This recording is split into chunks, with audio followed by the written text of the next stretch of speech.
1517년 10월 31일이 종교개혁이 시작된 날인데 올해는 500년 하고도 3년이 되는 해입니다. 우리 개신교회가 시작된 날이라 이렇게 말할 수 있습니다. 종교개혁, 개혁이라고 하는 것, 이것은 다시 고친다, 새롭게 한다 하는 의미인데 왜 종교개혁이 일어났는가? 교회가 제 기능을 하지 못했기 때문에 일어난 것입니다. 교회는 복음을 바르게 전해야 되고 진리를 가르쳐야 하는데 그 당시 교회는 그렇지 못했습니다. 그래서 개혁이 일어난 것입니다. 개혁은 어느 날 갑자기 된 것이 아니고 그동안 수많은 개혁자들이 교회가 잘못되어 가고 있는 것을 보면서 끊임없이 개혁을 시도했지만 그러나 번번이 실패했습니다. 그러다가 루터가 교회의 부패와 구원의 교리인 95개 조항을 독일 비텐베르그 교회 정문에 내걸므로 인하여서 그것이 도화선이 되어서 개혁이 이루어지게 된 것입니다. 오늘 우리가 이렇게 편안하게 자유롭게 예배드릴 수 있는 것은 그 믿음의 개혁자들, 믿음의 선배들의 희생으로 된 것이라고 해도 과언이 아닙니다. 오늘은 종교개혁주의를 맞이하면서 좀 공부를 하기를 원합니다. 성경에 근거해서 종교개혁자들이 주장한 것이 5가지가 있습니다. 라틴어로 말하면 솔라 시리즈라 이렇게 말할 수 있는데 라틴어라고 하는 것은 로마 사람들이 그 당시에 쓰는 언어가 라틴어입니다.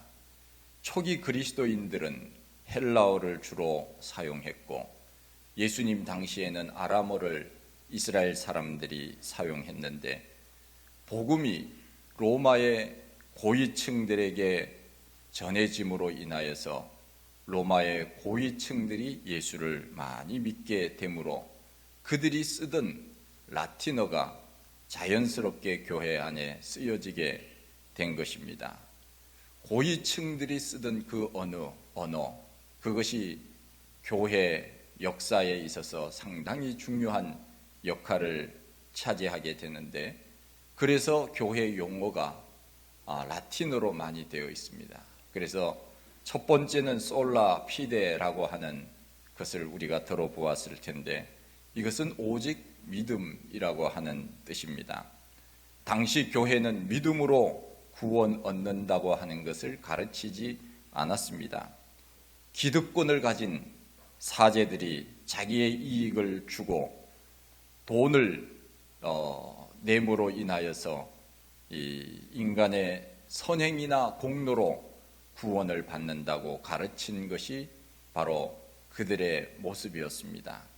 그래서 종교개혁자들은 교회에서 믿음 생활을 하는 것, 이것은 구원을 받는 것은 바로 믿음으로 구원을 받는 것이다 하는 것을 강조한 것, 이것이 바로 솔라 피데, 오직 믿음이라고 하는 말입니다. 둘째는 솔라 그라치아, 오직 은혜라고 하는 말인데 은혜로 구원을 받는다 하는 말입니다. 구원이라고 하는 것은 내 노력으로 된 것이 아니고 하나님의 은혜로 되어졌다. 은혜의 선물, 이것이 바로 구원입니다. 셋째는 솔라 스크랍추라라고 말하는데 오직 성경입니다. 성경 66권 외에는 진리는 없다 하는 말이지요. 네 번째는 솔루스 크리스토스입니다. 오직 예수 그리스도로 구원을 얻는다고 하는 겁니다. 예수 그리스도의 이름 외에 다른 이름으로 구원을 얻을 수 있는 것은 없습니다. 다섯째는 솔리 데오 글로리아, 오직 하나님께만 영광을 돌린다 하는 의미입니다. 이 5가지 오직이라고 하는 솔라라고 하는 이 말이 그 당시 종교개혁자들에게 있어서 중요한 단어였습니다. 교회의 역사를 보면 예수님께서 승천하시고 난 다음 예루살렘에서 성도들이 모여서 성령을 기다리고 기도했는데, 이것이 초대교회라고 우리가 말할 수 있는 최초의 교회의 시작이라고 말할 수 있습니다. 구약 시대에는 회당을 중심으로 하여서 그들이 율법을 배우고 가르쳤던 그런 장소가 있었습니다. 그런데 예수님께서 부활하시고 승천하시고 난 다음에 그들이 모여서 성령을 기다리고 기도하고, 그것이 교회의 시작이 된 것입니다. 그리고 교회의 박해로 성도들이 흩어져서 안디옥으로 파송되어 안디옥 교회가 세워지고, 바울의 전도로 여러 곳에 교회가 세워지게 됩니다. 지금 세계 지도를 보면은 터키 지역, 이 지역이 초대교회 여러 교회들이 세워진 그 장소가 바로 이 터키 지중해 연안에 있는 지역들인데, 지금은 이슬람 사람들이 대부분이 이제 차지를 하게 되었지요. 처음에는 그리스도인들이 그 지역에 교회를 세우고 믿음 생활을 했지만, 그러나 이슬람 세력들이 그것을 탈취하고 또 십자군 전쟁을 통하여 다시금 그리스도인들이 그 지역을 탈취하기도 했지만, 결국은 이슬람 세력들이 오늘날은 많은 부분을 차지하고 있는 그런 안타까움 가운데 있습니다. 처음 교회가 세워질 때 바로 그 지역에, 이 지중해 연안에 있는 그 지역에 교회가 세워지게 되어서 교회가 점점 세력을 확장하면서 지나오게 되다가 이것이 1054년까지 가게 됩니다. 초대교회에서부터 1054년까지 그야말로 1000년 동안 교회는 하나의 교회로 계속적으로 이어왔다, 이렇게 말할 수 있습니다. 그러다가 1054년에 교회는 두 교회로 갈라지게 됩니다. 그것이 바로 동방교회와 서방교회입니다. 그래서 동방교회는 우리가 잘 알다시피 그릭 오소독스 처치라 그렇게 이야기를 하는데, 러시아를 중심으로 하여서 여전히 동방교회는 그 자리에 그대로 있습니다. 동방교회와 서방교회가 갈라지게 된 이유가, 거리가 우리가 너무 머니 우리가 서로 나누어서 신앙생활을 예배를 드리면 좋겠다, 그래서 거리상이 있기 때문에 우리가 서로 분리하자 해서 동쪽에 있는 교회를 동방교회, 서쪽에 있는 교회를 서방교회, 이렇게 분류를 했습니다.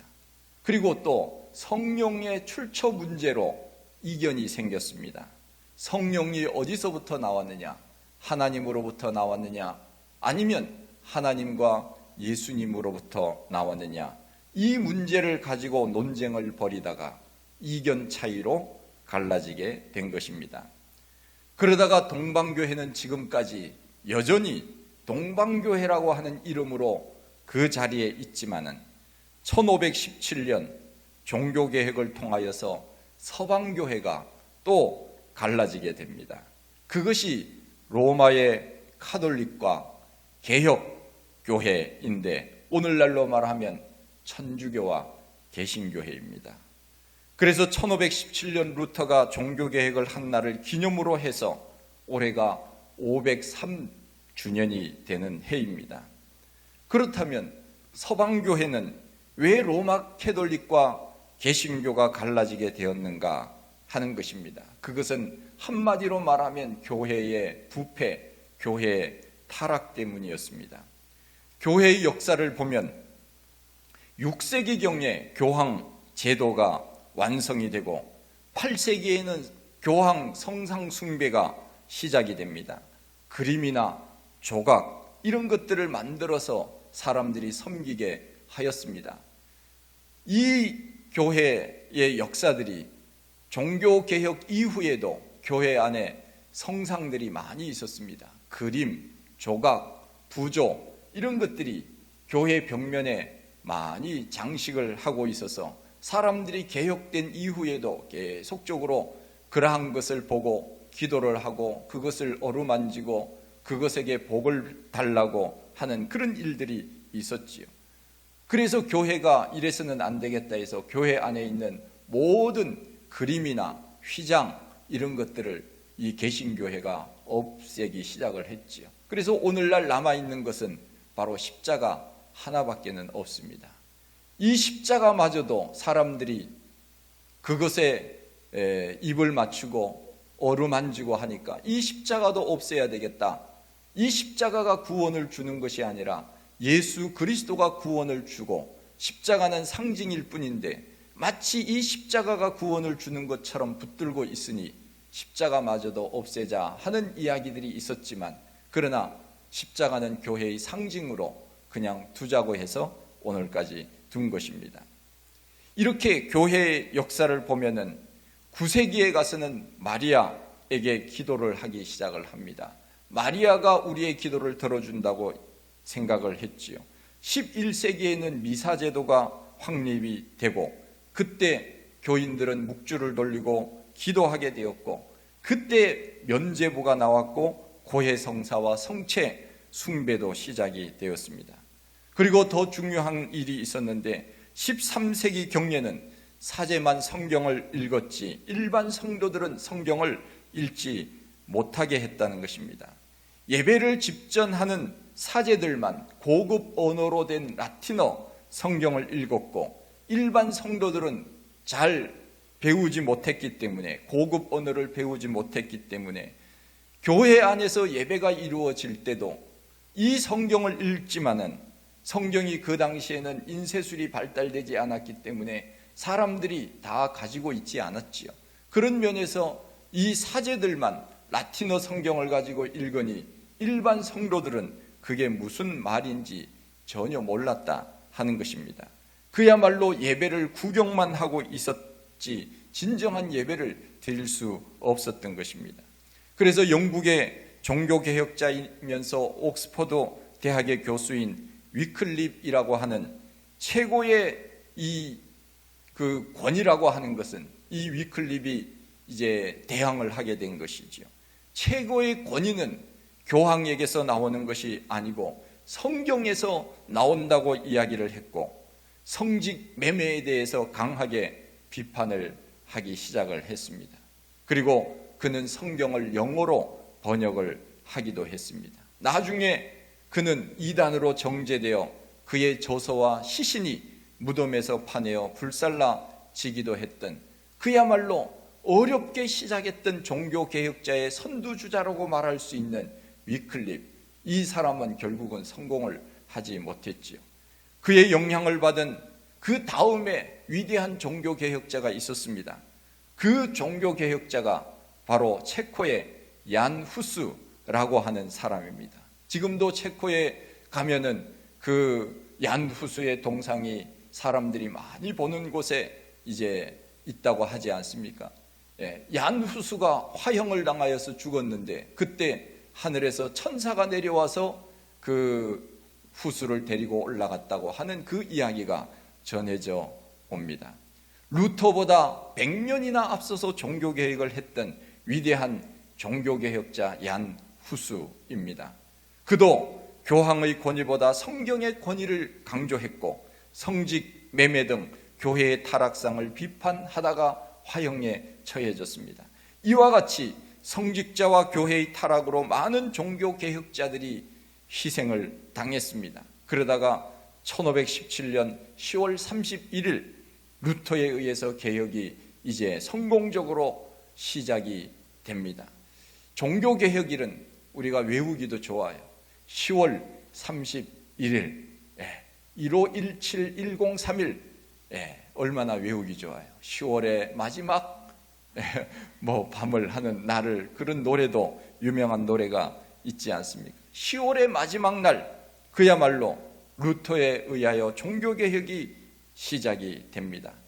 이루어지게 되지요. 그는 독일 비텐베르그 문에다가 95개 반박문을 붙였습니다. 그는 법학도의 길을 걷다가 같이 있던 친구가 벼락에 맞아 죽음으로 인하여 하나님에 대한 심판과 두려움으로 그는 신학의 길을 걸어가게 됩니다. 그래서 나중에 로마 교회의 사제가 되고 학생들을 가르치는 교수가 됩니다. 그가 수도원에 있을 때 늘 죄에 대하여 두려움과 하나님의 심판에 대한 고뇌가 있었습니다. 그는 하나님을 믿었지만은 루터의 마음에는 평안이 없었고 항상 하나님은 두려운 존재로 각인이 되었다고 합니다. 그를 본 수도 원장은 그를 로마로 보냈습니다. 교황청이 있는 바티칸에 가면 영적인 고민을 어느 정도 해결할 수 있을지 모르기 때문에 그가 원했고 또 수도 원장이 그쪽으로 가도록 권유를 했습니다. 그런데 그곳에 가서 문제가 해결되기는커녕 더 마음속에 괴로움이 컸다고 이야기를 합니다. 왜냐하면 그곳에 가서 보았던 것들이 교회의 타락, 미신적 신앙으로 가득 차 있었습니다. 성인들의 상을 숭배하고 성인들의 유골에 무슨 신비스러운 것이 있는 듯 성인들이 죽은 유골을 섬기기도 했습니다. 성직을 돈으로 사고 팔기도 했습니다. 그리고 수도원에는 사제와 수녀들 사이에 태어난 신생아들의 시신이 가득하게 있을 정도로 성직자들의 타락이 극에 달했습니다. 고아원이 어디서 처음 생기기 시작했는가 하면은 수도원에서부터 고아원이 시작이 됐습니다. 사제와 수녀들에 의하여서 그러한 타락이 그 당시에 극에 달했다는 것입니다. 이것을 본 루터의 마음은 더욱더 공허하고 답답할 따름이었습니다. 당시 로마 교회는 레오 10세가 교황으로 있었는데 르네상스 시대와 맞물려 화려한 예배당을 많이 건축하고 있었습니다. 특히 레오 10세는 미켈란젤로의 그림으로 유명한 바티칸의 성 베드로 성당을 건축하느라고 교황청의 재정을 그의 거의 파탄 지경으로 몰고 갔습니다. 이때 독일의 그 마인츠의 그 주교였던 이 엘버트가 이미 두 곳의 교구를 맡은 그런 상태에서 교회법을 초월하여 하나의 교구를 더 맡기 위하여 교황에게 그에게 뇌물을 주고 그것을 자기 교구로 받기를 원했습니다. 당시 사제들이 교구를 맡는다고 하는 것은 곧 그 당시 사회적인 권력보다 교회의 권력이 더 컸습니다. 오늘날로 말하면 정치 권력보다 교회의 권력이 더 컸다 하는 것입니다. 그래서 지금은 정교 분리가 되어 있지 않습니까? 교회의 권력과 세속적인 권리를 같이 가질 수 없다. 이것을 분리해 놓고 지금 대부분의 나라가 그렇게 있지만은 여전히 로마 가톨릭은 정치적 세력보다 더 강한 그런 집단으로 지금 로마 교황청은 그대로 서 있는 것이죠. 그 당시에 교구를 맡는다고 하는 것은 곧 세상의 권력을 잡는 것이었고 곧 물질적인 것을 얻을 수 있는 그런 기회가 되기 때문에 그 교구를 내가 하나 더 맡겠다고 이 교황에게 이야기를 해서 결국은 이제 그것을 얻게 되지요. 이 알버트는 레오 10세 교황에게 교구를 주면 내가 돈을 주겠다고 그렇게 한 약속을 지키기 위하여서 기막힌 방법을 고안해냈습니다. 그것이 바로 뭔가 하면은 면죄부였습니다. 면죄부는 죄를 없애준다고 하는 사실을 증명해주는 서류, 이것이 면죄부인데 돈을 주면 죄를 사해 주겠다고 하는 그러한 표로 이제 종이를 써서 주는 것입니다. 사제들에게 죄를 사할 수 있는 권한이 없지요. 그런데 이것이 어디까지 발전되는가 하면은 연옥교리까지 발전하게 됩니다. 천국에 가지 못한 사람들이 연옥에 머물러 있는데, 중간지대에 머물러 있는데 조상들의 영혼을 돈을 내면 이 연옥에 머물러 있던 사람들이 천국에 올라갈 수 있다는 것을 이 사람들이 고안해낸 것입니다. 특별히 이 알버트라고 하는 사람이 그런 고안을 했습니다. 그리고 이것을 사람들에게 홍보하기 위하여서 홍보자로 아주 홍보를 잘하는 그런 사람이 있었는데 그 사람이 요한 테첼이라고 하는 수도사였습니다. 그는 이 같은 유명한 구호를 만들어냈습니다. 헌금함에 동전이 땡그랑 들어가는 순간 연옥에 있던 영혼이 천국으로 올라갑니다. 이렇게 구호를 가지고 사람들에게 선전을 했다 하는 것입니다. 그러니 그 당시에 죄를 짓고 천국에 가지 못한 사람들 얼마나 많이 있겠습니까? 부모, 형제, 자녀 이런 사람들이 연옥에 머물러 있었다고 생각되는 사람들이 그 당시에 지금도 마찬가지로 만일 이와 같은 일들을 홍보하기 시작한다면 얼마나 많은 사람들이 연옥에 있는데 그 우리 부모님도 천국으로 좀 가게 해 주십시오 하면서 돈을 낼 것 아니겠습니까? 그런 일들을 교회가 저질렀다 하는 것입니다.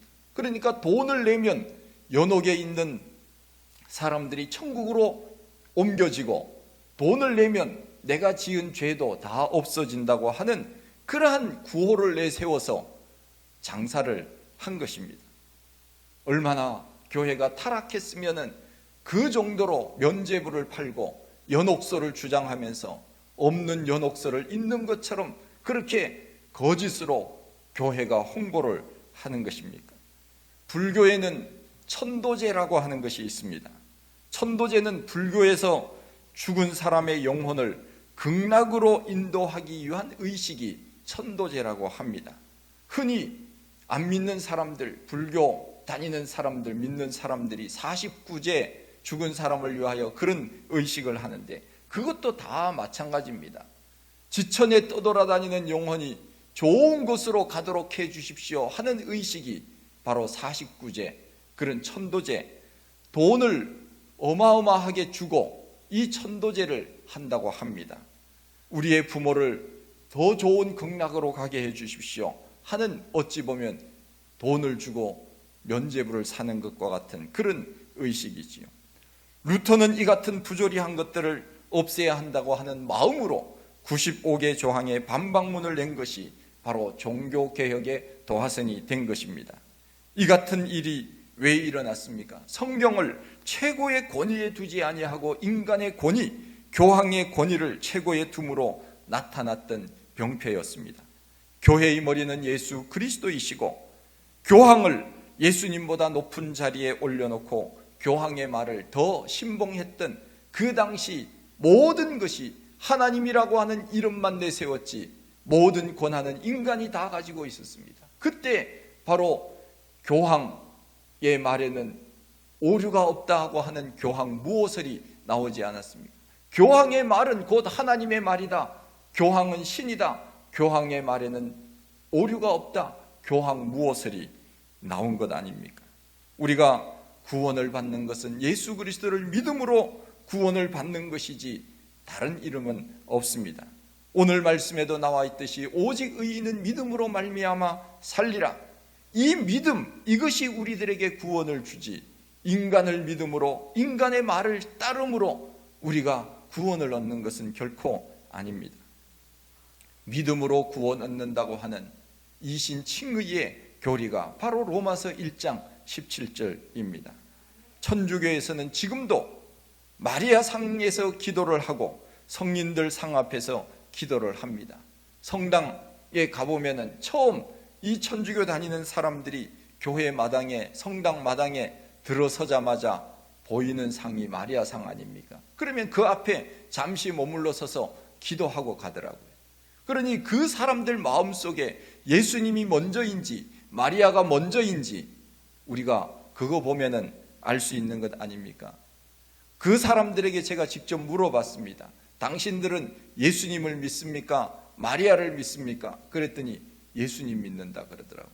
그런데 왜 마리아 앞에서 먼저 기도합니까? 그랬더니 아무래도 예수님의 어머니니까 우리의 기도를 더 들어줄 것 아닙니까? 이렇게 얘기하더라고요. 얼마나 잘못된 교리를 가지고 있는지 모릅니다. 그래서 교회는 개혁될 수밖에 없었다고 하는 것입니다. 바로 개신교회가 생겨난 것, 이것은 바로 교회의 타락, 교회의 잘못된 진리, 그것을 가르침으로 인하여서 나타난 일이 아닙니까? 그래서 우리가 지금 현재 다니고 있는 이 교회를 우리는 개혁된 교회, 리폼더 처치라고 이야기를 합니다. 사실 우리가 속한 교회를 개혁교회라 프로테스탄트 교회라고 하는데, 이것은 종교개혁을 했기 때문에 붙여진 이름입니다.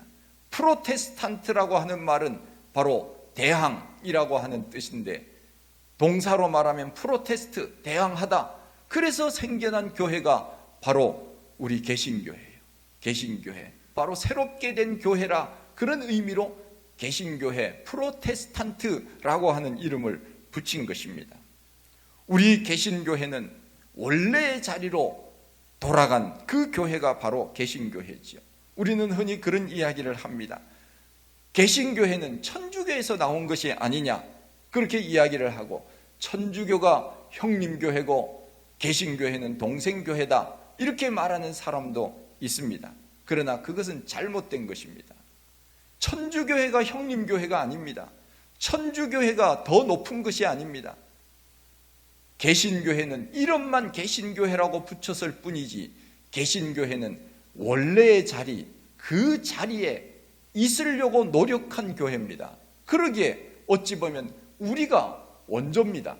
우리는 성경대로 그 자리에 있으려고 계속적으로 했을 뿐이지, 우리가 새로운 교리를 만들어서 교회를 만든 것이 아닙니다. 원래 처음부터 초대교회가 예수 그리스도의 십자가와 부활을 믿고 그 사람들에게 복음을 전했던 그 진리 그대로 우리가 붙들고 지금까지 온 것일 뿐인데, 그동안에 천주교회라고 하는 그 캐톨릭 처치라고 하는 보편적인 교회라고 하는 이름을 가진 이 교회가 타락함으로 우리가 교회를 다시 새롭게 하자 하는 의미에서 개신교회라고 이름을 붙였을 뿐이지, 우리가 동생교회가 결코 아니에요. 처음 교회로 돌아가자, 처음 자리로 돌아가자 하는 의미, 이것이 바로 개신교회의 원래의 뜻입니다. 그래서 라틴어로 말하면 제자리로 돌아가자, 아드 폰테스라고 하는 유명한 표현을 쓴 겁니다. 우리는 원래의 진리대로 그 진리를 붙들고 우리는 믿음 생활을 해야 된다 하는 것입니다. 천주교회에 구원이 있습니까? 사람들은 거기에 대해서 혼란을 일으키기도 합니다. 천주교회에 구원이 있느냐? 천주교회에도 구원이 있을 가능성이 조금 있습니다. 왜 그러냐? 천주교회는 성경대로 믿지 않습니다. 성경은 오직 예수 그리스도로 말미암지 않고는 아버지께로 올 자가 없다고 했습니다. 천국에 갈 자가 없다고 했습니다. 바로 우리 개신교는 예수 그리스도, 중보자 되신 예수 그리스도, 그분을 통하여서만 우리는 천국에 갈 수 있는데, 로마 캐톨릭 처치에서는 예수님 외에도 길이 있다, 그렇게 지금도 가르치고 있습니다. 그래서 그들은 무엇을 숭배하느냐? 교황을 숭배합니다. 베드로를 숭배합니다. 또 성인들을 숭배합니다. 마리아를 숭배합니다. 또 예수님도 숭배합니다. 그러니 천주교는 어찌 보면 혼합 종교다, 이렇게 말할 수 있습니다. 우리 개신교회가 천주교를 이단이라고 정죄하지는 않았습니다. 왜냐하면 그들에게도 구원이 있기 때문에 교리적으로, 교단적으로 그렇게 무자르듯이 정죄하지 않습니다. 다만 천주교회 또 구원의 가능성이 있다고 그렇게 생각을 하고 그들을 바라볼 뿐입니다. 그러나 엄밀하게 이야기를 하면 혼합 종교인 그들이 과연 구원이 있을까? 그러나 그곳에 다니는 사람들도 오직 예수 그리스도를 믿으면 구원을 받을 수 있겠지요.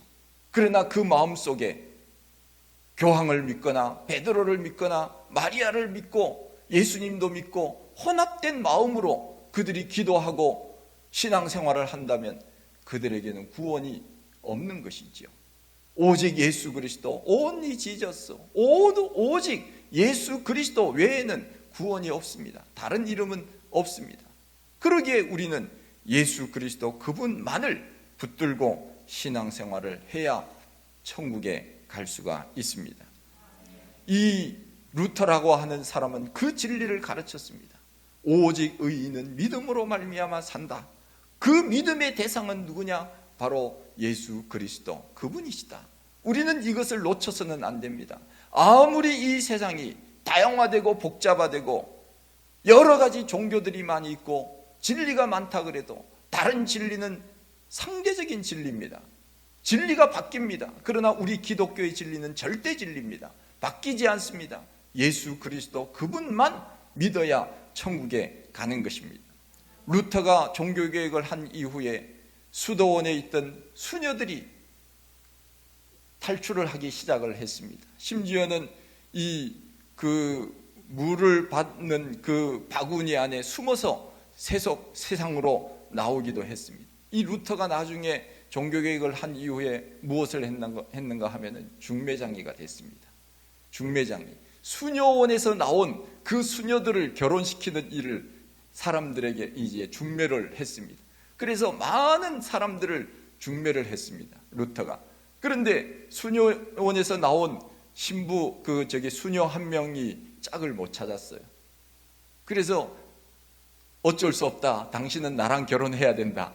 그렇게 해서 결혼한 사람이 바로 유명한 폰보라고, 카타리나 폰보라라고 하는 그 여인이 있었습니다. 카타르나 폰보라, 외우기도 참 어려운데, 그래서 결혼을 하여서 루터는 자녀를 6명 낳았고, 또 전쟁과 6명을 입양해서 그 루터는 자녀가 12명이 되었습니다.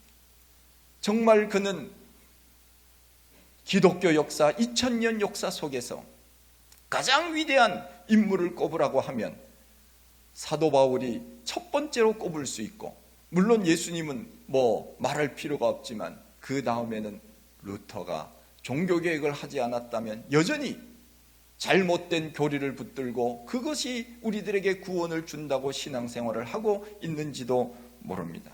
우리가 읽는 이 성경은 500년 전에는 사람들이 갖지도 못한 성경이었습니다. 천국 가는 것은 오직 성경, 오직 은혜, 오직 예수, 오직 믿음으로 가능합니다. 그 어떤 교황 숭배나 마리아 숭배, 성상 숭배, 미신 숭배, 다른 종교가 우리들에게 결코 구원을 줄 수 없습니다. 이 온전한 예배를 회복하기 위하여 얼마나 우리의 종교 개혁자들, 믿음의 선배들이 수많은 희생을 감당했는지 모릅니다. 우리가 오늘 이렇게 개혁된 교회에서 자유롭게 예배드릴 수 있다고 하는 것은 바로 종교 개혁자들의 그 피나는 눈물과 희생이 따르지 않았다면 오늘 우리가 이렇게 자유함으로 예배를 드릴 수 있겠습니까? 요한복음 8장 32절 말씀에 진리를 알지니 진리가 너희를 자유케 하리라. 우리들에게 진리 되신 분은 예수 그리스도, 그분을 알 때 우리가 자유함으로 이 세상을 살아갈 수 있습니다. 믿음의 선배들이 닦아놓은 거룩한 희생을 토대로 삼아 더욱더 우리는 믿음에 굳게 서서 잘못된 신앙에 빠지지 말고 오직 우리를 구원하신 예수 그리스도, 그분만을 의지하고 믿음으로 승리의 삶을 살아갈 수 있는 우리 모두가 다 되시기를 간절히 축원드립니다.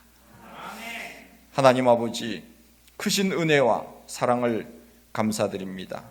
종교개혁 주의를 맞이하면서 저희들이 다시 한번 우리의 신앙을 또 점검해 봅니다.